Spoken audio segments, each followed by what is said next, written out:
beautiful people, it's Deandra. If you are new here, and I'm just returning from home from work. It is a Friday and it seems like people are already starting the weekend, so you're hearing some music in the background. I hope the music is not too distracting, but I would really like to get through this video mainly because I am inspired from my outfit for today. I don't think I'm gonna have time to snap a little picture of what I'm wearing, but styling videos are coming soon, so you'll be seeing this outfit, I'm pretty sure. And I wore my A.P.C Grace bag. So it prompted me to think back, like, oh my gosh, I don't think I did like an updated review on this. And it's been a solid year since I've had this. I bought this off of Farfetch. And I wanted to give you guys an update of how this bag has been doing in my closet. I don't do enough of these, and if you guys have any bags that you want me to review and tell you how it's been going, please let me know. I'll definitely do it. Before we get into the bag, however, I do want to get a habit of talking about my accessories that I wore for the day. I did wear my Utenberg paperclip earrings with the crystal paved crystals and gold vernier at the back. Of course, my everyday jewelry as normal. I did not wear a watch, which I've been horrible with lately, but I digress. I wore my Prada sunglasses. I don't know the name of these, unfortunately, because most of my sunglasses I bought in store and I don't know the name of them. I never kept the receipt, but as you can see, it does say Prada at the lens here. I'm sorry, I think they need to clean a little bit. I have put this through the ringer. I have lost a nose bridge.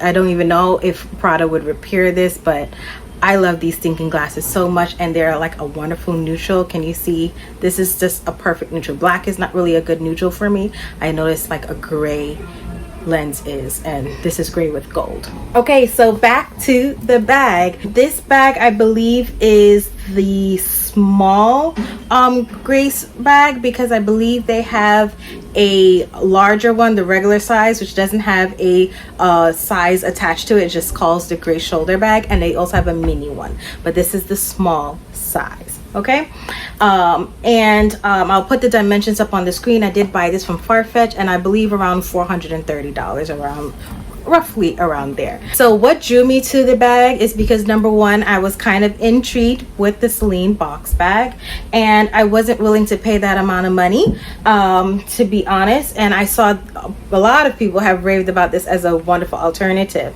I've seen it in so many different variations, textures, and so forth like that.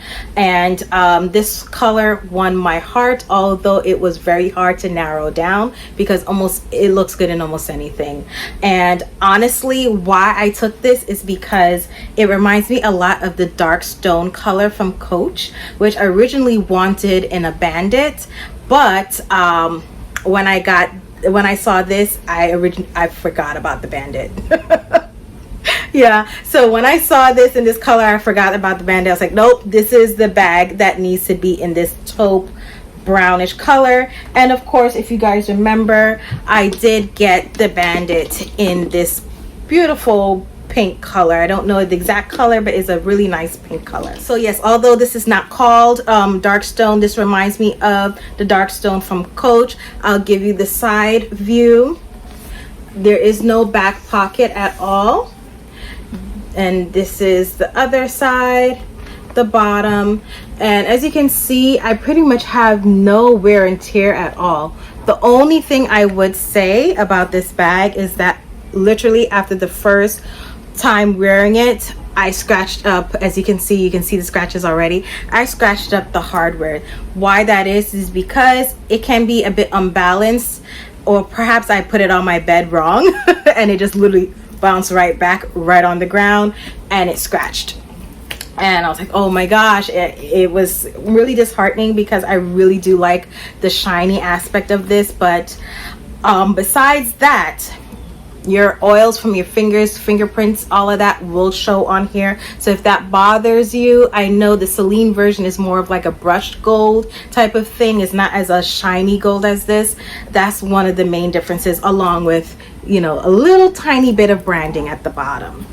Okay, so let's get into this bag. This bag can be toggled from a crossbody, which is what it is right now. I wear this primarily crossbody, especially to work. Since I was going to work, I wore this crossbody. If I was not going to work, I do toggle back and forth. Here is the other hole at the bottom, which I will show you in a second. You literally put these two pistons down and it goes into a longer shoulder bag. This is how the bag looks when you have it at its shortest setting as a long shoulder bag. Okay, so it fits quite comfortably over your arm no matter which way you put it. And of course, when I'm going to the train station and all that stuff and sitting down in the train, it's really easy to just nip in front of you, so it's not in anyone's way and you secure your things right in front of you. So that's another reason why I do like to wear this to work. Now let's get into the interior. Now, I did mention, I do have things in here so you see what I had brought to work today. I did mention in the beginning of using this, it was very stiff, and I do agree. This does have a break-in period. This is the only bag ever in my collection that needed a break-in period, and that's because the leather is very stiff. In comparison, if you do have the Bandit, it is very malleable in a sense. It has its structure, but you can toggle freely through the different sections. So as you can see, I do have it open. I do have 3 sections: a big main compartment, or the biggest compartment is the middle, and then you have 2 little slip pockets at the side, in the front and back rather. It's kind of the same with the Bandit. You do have a pocket in the back here, a big main compartment, and a smaller compartment in the front. As you can see, I can expand this no problem, right?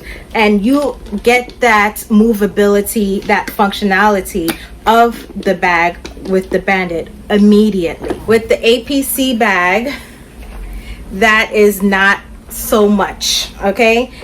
This has taken time, okay, for me to get this flexibility, and that's what the break-in period does for you.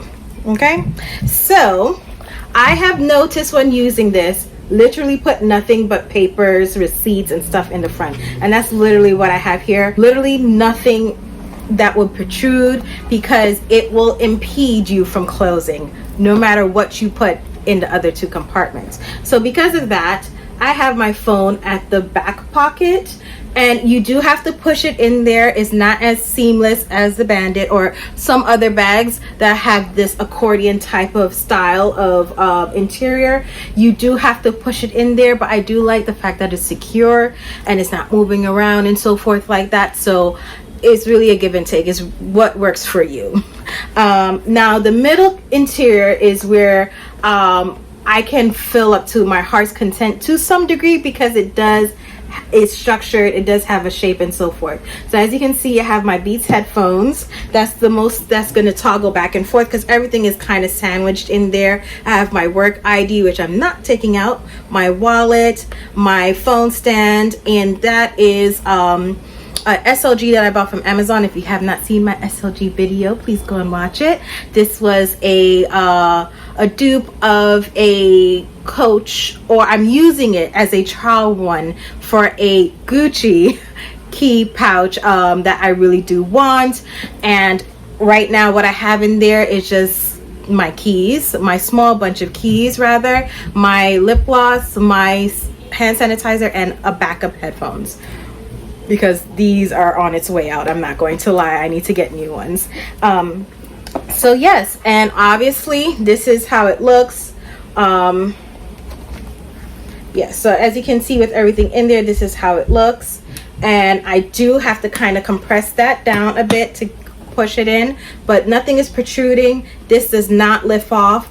This is the max that I can hold in there, to be honest, on a day to work with no food. Just so you guys can see, I did take out all the contents out, and as you can see, it's still roughly the same. You do see a little bit of expansion here with the items in there, but it's not, as I said, it's not bulky, it's not protruding, it still keeps its relative shape. And when you open it, it still functions the same way. As I said, this functionality of moving and toggling back and forth, as you can see, you don't have that much give here. It is very stiff, and this, honestly, it may seem stiff to some people, but it was a lot worse in the beginning. So I'm happy that it has kind of softened in a way. It's gotten a little bit more workable with time. Just to demonstrate my phone going into that back pocket, here it goes. Is pretty good, to be honest. It's not as stiff. If you guys remember, I'll link down the original video in which I was revealing this bag. It took some time. I actually sped up the video coverage so that it wouldn't take too long. And this, I already know when I'm editing, I don't have to. And that's just to show you how much it has kind of expanded a bit, but the stitching on the grooves here for the different compartments are still intact. Nothing has, no popped stitches is what I'm trying to say. Everything is working fine. So the quality of the bag, for it being a structured bag, I really do like this. I don't have a lot of hard structured bags in my closet, to be honest.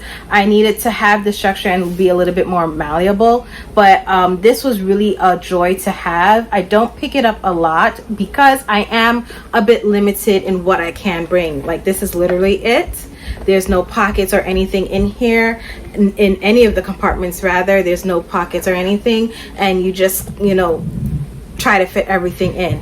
On a day that I'm not going to work, it's wonderful, but this is more not always what I'm going to be gravitating to, just like every day willy-nilly going to the store and so forth, unless I'm already in it. Okay, so yes, would I recommend it? Wholeheartedly. If this polished look is up your alley, because I do think this bag is polished. If this polished look is up your alley, it is really like seamless. It's a really good neutral. I would recommend, if you want this color and you probably didn't like the designs that Coach had, definitely the Grace box bag in this colorway would be up your alley. If you are more polished, you like your more straight lines, you don't carry much, or if you have days in your life where you're not carrying much and want something like this is up your alley. One thing I would say, for it being smooth leather, of course you do have to be mindful of scratches and so forth. Since I conveniently wear this mostly crossbody, and also because it has a long shoulder strap, you are not really hitting it against much. The most that gets the blunt of everything is the hardware up front here, but I do have just one scratch here that I am seeing, which I'm pretty sure you may not be able to see on camera, but to be honest, I think the whole bag is kind of scratch free. The only thing I did see here was at the glazing, and I don't know how this has happened. I do have a little red mark here, so I'm not entirely sure what I did, or if this is just not wear and tear of the bag, which I'm not inclined to think, because I've never seen that happen to any of my other bags. But yes, I would say I was very apprehensive of this bag initially because you cannot remove the straps. If that's something that bothers someone, you know, if that's something that bothers you, I completely understand, because you like to have that versatility. Perhaps, I mean, granted, this is not a bag you're going to wear as a clutch at all, but if you wanted to put on a chain strap to kind of dress it up, you do not have that option, which I think would look really nice. And some A.P.C items I've only seen on the baguette ones, the more east to west shape, I've seen that they have added like a chain detail or a leather chain intertwined detailing that you can take on and off on their bags. So yes, the only thing is it is adjustable. You only have 2 settings. For me, being 4'11", they work wonderfully, and 4'11" is quite short, so I'm not sure if you are taller than that how well this would work for you. I think most likely the crossbody may work to some degree. I'm not entirely sure, but yeah, just bear in mind my dimensions are quite miniature. But yes, I really do like this bag. I was apprehensive. This grew on me wholeheartedly, mainly because of, as I said, the stiffness of it. But I always love the design of the bag and the colorway that I chose. And honestly, because it has started to grow on me, I have thought about getting more, but honestly and really and truly, I don't think I need more. That's just the greedy side of me. I don't need more. I am content with this. If memory serves me correct, I'm not entirely sure if this is the small or the regular size, but if it is the small, I would be inclined to see a bigger size just to see how those dimensions look, what I can fit in it. But I would need to see it in person, or probably just buy it and, you know, see what that looks like. But other than that, that's about it. The mini versions of these, I can't see myself doing it, especially because you cannot remove the strap. I'm sorry, I need to be able to take off the strap, especially if it's going to be that miniature. But yeah, this is my review. I hope I didn't ramble too much, but just in case if you were wondering how it has been going since I bought it last year, because I did have a YouTube channel when I did do this, and not many bags I can say that for.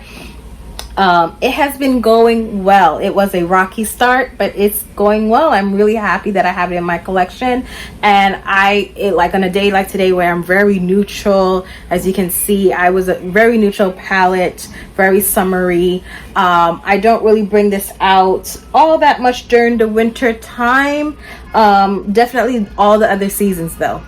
Hope you guys are doing well. I hope you guys are having a wonderful time wherever you are. And as usual, have a good one. Bye.